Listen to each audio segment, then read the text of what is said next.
Class 12 physics में उत्तल दर्पण के लिए अपवर्तन का सूत्र का निगमन करेंगे। ये क्लास 12 फिजिक्स में एक डेरिवेशन है, बहुत बड़ा डेरिवेशन है। हम आपको बहुत आसान तरीके से समझाते हैं। हमें फार्मूला क्या लाना है, n/b - 1/u n - 1/R। अब बच्चों इसको थोड़ा समझ लेते हैं फिगर क्या बना है। देखिए जो ये लाइन खींची गई है ये मुख्य अक्ष है। यहाँ से एक किरण है OA, यहाँ एक किरण है IA। दोनों एक किरण इधर जा रही हैं और आगे निकल जाती हैं। मतलब फिगर आपके सामने है। यहाँ बिंदु P है। बिंदु P से C तक की जो डिस्टेंस है कैपिटल R है, जिसे वक्रता त्रिज्या बोलते हैं। जहाँ बिंदु O है और एक P पर जो M जो दिख रहा है इनका लंब है और P से O तक की दूरी स्मॉल u है और यहाँ तक की यहाँ दूरी I से लेकर P स्मॉल v है। बच्चों आओ ये बताते हैं, क्या बताना है। SPS डैश एक उत्तल दर्पण है जो अपवर्तक का काम करता है। n1 विरल माध्यम निरपेक्ष अपवर्तनांक n1 विरल माध्यम तथा निरपेक्ष n2 विरल सघन माध्यम, यहाँ क्या लिखा है, सघन माध्यम को अलग करता है।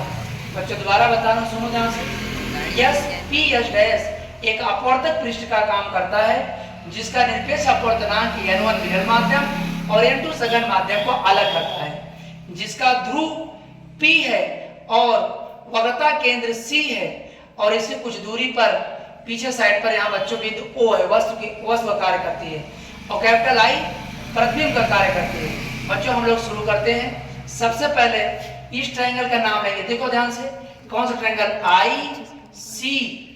IAC का ट्रायंगल का नाम लेंगे।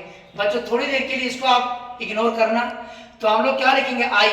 बच्चों यहाँ एक बात लिख देते हैं हम लोग, ट्रायंगल IAC में अगर ट्रायंगल काम करें बच्चों, ये बाह्य कोण है। क्या है, बाह्य कोण है।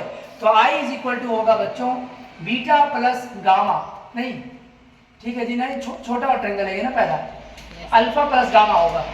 अरे क्या आएगा, अल्फा, क्या लिखा भाई, अल्फा प्लस गामा है, अल्फा प्लस गामा। इसका मतलब ट्रायंगल हमें छोटा वाला पहले लेना है, बड़ा वाला नहीं। यानी ले रहा हूँ OAC प्लस गामा है सर जी। क्या थोड़ी सी गलती, क्या मिस्टेक हुई है, ये हम लोग ट्रायंगल OAC काम करेंगे। ट्रायंगल OAC में, ट्रायंगल OAC में क्या लिखूंगा, बाएं कोण। देखो ये वाला एंगल I है, पूरा यहाँ तक टच है। अगर ये इसके टच है इसलिए बच्चों ये वाला एंगल I होगा। I बराबर क्या होगा, अल्फा प्लस गामा हो जाएगा। बच्चों जल्दी से लिखेंगे I = alpha plus gamma. Gamma थोड़ा बड़ा सा, इक्वेशन फर्स्ट। बच्चों ट्रायंगल कौन सा लेंगे, बड़ा वाला जो पहले आपको बताया था। इस छोटे वाले ट्रायंगल को गायब कर दूंगा। अगर इस छोटे ट्रायंगल बच्चों बड़ा वाला दिखेगा, अब हमें बड़ा वाला ट्रायंगल का R होगा, इसलिए यहाँ लिखूंगा ट्रायंगल कौन सा लेंगे, IAC लेंगे। IAC में लेंगे। बच्चों क्या लिखा जाएगा, R = क्या लिखेंगे भाई, बीटा प्लस गामा। बच्चों इक्वेशन सेकंड हो जाएगा। अब हम लोग क्या लेंगे, स्नेल के नियम के अनुसार यहाँ लिखेंगे, स्नेल के नियम अनुसार, नियम के अनुसार। दिखाई दे रहा है हाँ सर भाई साहब खींचना। उसके बाद स्नेल का नियम क्या होता है, sine I upon sine R। बच्चों यहाँ क्या लिखेंगे, n2 अपान n1, n2 अपान n1, n2 अपान n1 क्या है, ध्यान से देखो, n2 अपान n1 बच्चों आपका अपवर्तनांक है, कांस्टेंट है। इनका मल्टीप्लाई यहाँ कर दूंगा, बच्चों आ जाएगा n1 साइन I बराबर n2 साइन R हो जाएगा। अब बच्चों में साइन को गायब करना है, लिखूंगा अतः इनका द्वारक, बच्चों ये वाला, इनका द्वारक अगर बहुत छोटा हो जाता है, लिख देते हैं, यदि इनका द्वारक लेते तो इनका द्वारक छोटा होने पर, द्वारक क्या होने पर, द्वारक छोटा होने पर एंगल I और एंगल R भी छोटा हो जाएगा। एंगल I और एंगल R भी छोटा हो जाएगा। इसका मतलब जब बच्चे छोटा होगा, बिंदु A P के सभी और C भी अपना नजदीक आ जाएगा। अब बच्चों डायरेक्टली लिखेंगे, अतः लगभग साइन I, ऐसा सिंबल लगाएंगे, साइन I होगा और बच्चों साइन R = R आ जाएगा। आइए ध्यान से देखते हैं फिगर को हम लोग रिमूव कर देते हैं। थोड़ा सा यहाँ से लिख रहा हूँ, बच्चों ध्यान से देखो, यहाँ लिख रहा हूँ, फिगर को हटा देते हैं, फिर फिगर को देख लीजिएगा, यहाँ ध्यान से देखते हैं हम लोग। चलिए आगे देखते हैं हम लोग। बच्चों अब यहाँ लिखूंगा n1, क्या लिखूंगा, n1 i is equal to n2 r लिखूंगा। इसको हम लोग एक बॉक्स में बंद कर देंगे समझने के लिए। अब हम लोग एक बात बताएंगे, जो फिगर हमारा बना हुआ था ध्यान से देखेंगे, यहाँ एक था बीटा, फिर अल्फा था, फिर गामा था, यहाँ बना हुआ था। अब इन दोनों अल्फा को बताएंगे नजदीक होगा, अगर जो इनका इसके पी के नजदीक जाएंगे, आई नजदीक जाएगा, ओ नजदीक जाएगा, इनके नजदीक जाएंगे, अल्फा बीटा गामा का मान भी छोटा होगा। बच्चों हम लोग क्या करेंगे, अल्फा बीटा गामा का मान निकाल लेंगे। लेकिन इसके पहले हम लोग आई की जगह पर, आर की जगह पर इनकी दोनों वैल्यू रख लेंगे।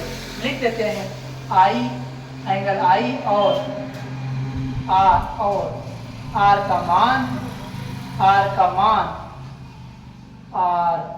का मान समीकरण 1 और 2 से रखने पर बच्चों n1 आई की जगह, देखो आई की जगह पर यहाँ क्या है, आई की जगह पर अल्फा प्लस गामा है बच्चों, और n2 और हमारे पास ये क्या है, स्मॉल आर है। स्मॉल आर की वैल्यू कितना है, बीटा प्लस गामा, थोड़ा बड़ा लिखेंगे, इनका इनमें गुणा कर देंगे, n1 अल्फा प्लस n1 क्या होगा भाई गामा, यहाँ क्या होगा n2 बीटा प्लस यहाँ क्या होगा n2 गामा।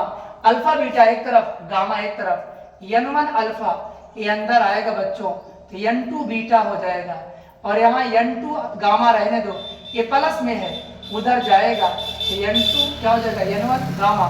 ये जैसे लिखा है इसको वैसे लिख लेते हैं, n2 बीटा, और बच्चों यहाँ गामा बाहर आ जाएगा, क्या n2 माइनस n1 हो जाएगा। बच्चों इसको भी हम अच्छे से लिख लेंगे। अब जो अभी बताया था tan अल्फा tan गामा, क्या लिख देता हूँ, अल्फा कामा बीटा कामा गामा का कोण छोटा हो जाएगा। क्यों छोटा कोण होगा बच्चों, इसको लिख लेना कॉपी में, क्योंकि जब इनका द्वारक छोटा हो जाएगा तो इनका कोण भी छोटा हो जाएगा। यानी कि बच्चों लिख रहा हूँ अल्फा इज इक्वल टू हो जाएगा tan अल्फा, और बीटा हो जाएगा बच्चों tan बीटा के इक्वल, और यहाँ हो जाएगा gamma is equal to tan gamma हो जाएगा। ये बच्चों फिगर मिटा दिया है, फिगर इसमें लंब बटे आधार होगा। जो लंब मैंने डाला था बच्चों इधर से ए था और यहाँ यम था, और लंब बटे आधार, और नीचे बच्चों जो वैल्यू थे, एक जगह था आई एम, एक जगह था यहाँ पर ओ एम। तो बच्चों जब अल्फा लेंगे, जहाँ अल्फा लिखा था वहां हम लोग ओ लिखे थे बच्चों। इसका मतलब ए एम अपान क्या हो जाए, लंब बटे आधार ओ एम। समझ में आ रहा है ना, क्लियर है, आ रहा है ना, क्लियर है। तो इसका मतलब A M upon O M हो जाएगा बच्चों। यहाँ मैं लिखूंगा A M upon O M हो जाएगा बच्चों। ए ओ एम पी एम के पी ओ के नजदीक हो जाएगा बच्चों। इसको मैं दोबारा भाषा में लिख सकता हूँ, यहाँ हो जाएगा पी ओ अर्थात एच अपान, मैंने वैल्यू माना था इसको यू बच्चों, यहाँ हो जाएगा माइनस यू। बच्चों ध्यान से सुनना, यहाँ ओ है इसलिए बच्चों मैं इसको ऐसा लिखता हूँ, यहाँ ओ लिखूंगा बच्चों। ओ लिखा मतलब ऑब्जेक्ट है, इसलिए यहाँ क्या आ जाएगा, यू आ जाएगा। अब देखो आगे क्या बीटा लिखता हूँ, यहाँ आगे बढ़ के आई था फिगर में, इसलिए बच्चों ए एम तो ऊपर रहेगा क्योंकि लंब वही रहेगा, लेकिन आधार चेंज हो जाएगा बच्चों। यहाँ हो जाएगा एम आई। आई क्या प्रदर्शित करता है, प्रतिबिंब को, इमेज को करता है, इसलिए यहाँ दूसरी भाषा में लिख सकता हूँ। देखो पी रहेगा, पी बदल मतलब आई रहेगा, पी बदल जाएगा, तो बच्चों यहाँ आई आ जाएगा। आई आने के बाद इमेज आ गया, इसका मतलब बच्चों यहाँ क्या लिखेंगे, एच अपान स्मॉल बी लिखूंगा। ध्यान से देखो लॉजिक बता रहा हूँ, अगर ओ है, अगर वस्तु है तो यू रखेंगे, अगर आई है बच्चों इमेज लिखेंगे, प्रतिबिंब लिखेंगे।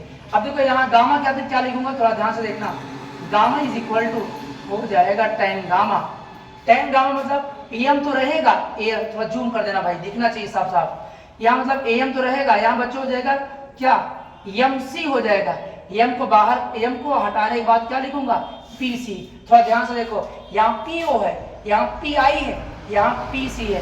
पी सी मतलब केंद्र, वक्रता, त्रिज्या, एच अपान आर प्लस में रहेगा बच्चों। ध्यान से देखो, अब मैं वो पूरा वैल्यू इस समीकरण 3 बना लेता हूँ, और समीकरण 3 में इनका अल्फा का मान, ध्यान से देखो, अल्फा का मान एच अपान यू, बीटा का मान एच अपान बी, गामा का मान एच अपान आर, सारे वैल्यू बच्चों पुट कर दूंगा, बस आपका आंसर सॉल्व हो जाएगा। बहुत कम समय में आपको पूरा कर दे रहे हैं। और बच्चों वैल्यू रखे, जहां अल्फा लिखा है वहां रखूंगा एच अपान यू। क्या देखो n1, जहां बच्चों लिखा अल्फा वहां क्या लिखूंगा H upon minus you. Clear है यहाँ तक? फिर उसके बाद क्या लिखूंगा भाई, यहाँ माइनस लगा है, यहाँ माइनस लगा दिया। यहाँ क्या लिखा है n2 लिखा है। बीटा, बीटा की वैल्यू बोलो, बीटा की वैल्यू कितना है H upon V, H upon minus V. आगे बढ़ता हूँ बच्चों, इसको ऐसा लिख लेता हूँ। अब आगे यहाँ क्या लिखा है, यहाँ पर हमारे पास कितना गामा है, गामा की वैल्यू क्या हो जाएगी एच अपान कैपिटल आर। ब्रैकेट के अंदर क्या था n2 माइनस n1 था। अब यहाँ एक काम करते हैं, एच बाहर ले लेते हैं, एच बाहर जाएगा बच्चों, n1 अपान यू आ जाएगा, माइनस यहाँ क्या होगा n2 upon V, minus minus plus हो जाएगा, और यहाँ माइनस रहेगा, विशेष ध्यान देना, एच अपान कैपिटल आर, और यहाँ हो जाएगा n2 माइनस n1 हो जाएगा, एच से एच कैंसिल हो जाएगा, प्लस को इस तरफ माइनस को इस तरफ, n2 upon V minus n upon U, n upon U is equal to बच्चों 1 upon R, n2 minus n1 हो जाएगा। अब हम लोग दोनों पक्षों में n1 से भाग कर देंगे। क्या कर देंगे बच्चों, भाग। ध्यान से देखो, n2 में अगर भाग दूंगा n1 से, तो n1 क्या हो जाएगा v हो जाएगा। यहाँ क्या होगा n1 अपान n1, और यहाँ v हो जाएगा, यहाँ 1 अपान r। यहाँ ध्यान से देखना, अंदर भाग देंगे बच्चों, होगा n2 अपान n1 माइनस n1 अपान n1। बच्चों हम लोग पढ़ चुके हैं, चूंकि लिखेंगे n बराबर होता है n2 अपान n1, इसको जरूर बोलना नहीं है, फिर बोल रहा हूँ n बराबर n2 अपान n1। बच्चों n2 अपान n1 जैसे आएगा ऊपर लिखूंगा n अपान v। बच्चों n1 से n1 कैंसिल होगा, 1 अपान u, यहाँ 1 अपान u और 1 अपान r। इनकी वैल्यू बच्चों फिर क्या लिखा जाएगा n हो जाएगा, और यहाँ n1 से n1 कट जाएगा। बच्चों यही होता हमारा उत्तल दर्पण के लिए अपवर्तन का सूत्र। अगर डिजिटल बोर्ड होता मैं आपको फिर दिखा देता, ठीक है। अब इसे दोबारा देख लेंगे। Best of luck. नेक्स्ट आपको अवतल दर्पण के लिए कल आपको दोबारा बताएंगे।